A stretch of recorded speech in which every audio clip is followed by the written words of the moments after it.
The Eyes of the Panther by Ambrose Bierce. 1. One does not always marry when insane. A man and a woman. Nature had done the grouping, sat on a rustic seat in the late afternoon. The man was middle-aged, slender, swarthy, with the expression of a poet and the complexion of a pirate. A man at whom one would look again.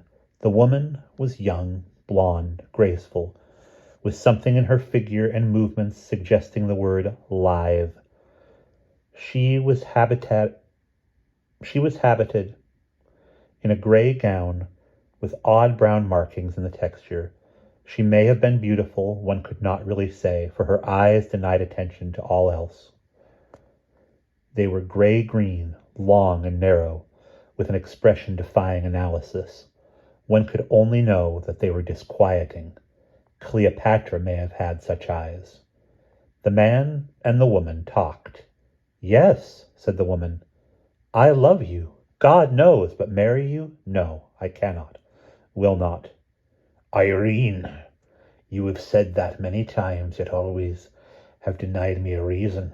I've a right to know, to understand, to feel, to prove my fortitude if I have it. Give me a reason." "For loving you?" The woman was smiling through her tears and her pallor. That did not stir any sense of humor in the man. "No, there is no reason for that.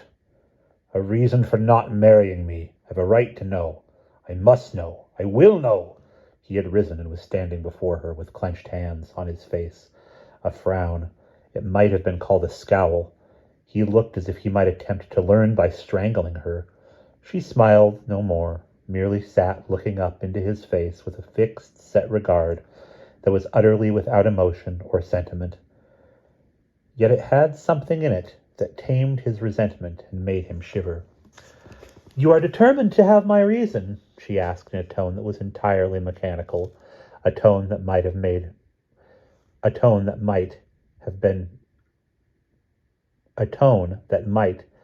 her look made audible. "If you please," as if I'm not asking too much. Apparently, this lord of creation was yielding some part of his dominion over his co-creature. "Very well, you shall know. I am insane." The man started, then looked incredulous, and was conscious that he ought to be amused. But again, the sense of humor failed him in his need, and despite his disbelief, he was profoundly disturbed by that which he did not believe. Between our convictions and our feelings, there is no good understanding. "That is what the physicians would say," the woman continued. "If they knew, I might prefer to call it a case of possession.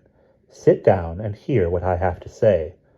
The man silently resumed his seat beside her on the rustic bench by the wayside.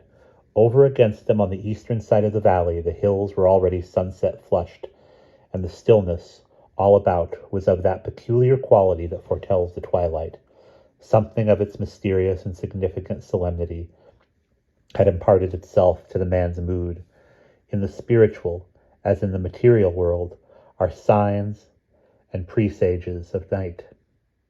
Rarely meeting her look, and whenever he did so, conscious of the indefinable dread which, despite their feline beauty, her eyes always affected him. Jenner Brading, listened in silence to the story told by Irene Marlowe. In deference to the reader's possible prejudice against the artless method of an unpracticed historian, the author ventures to substitute his own version for hers.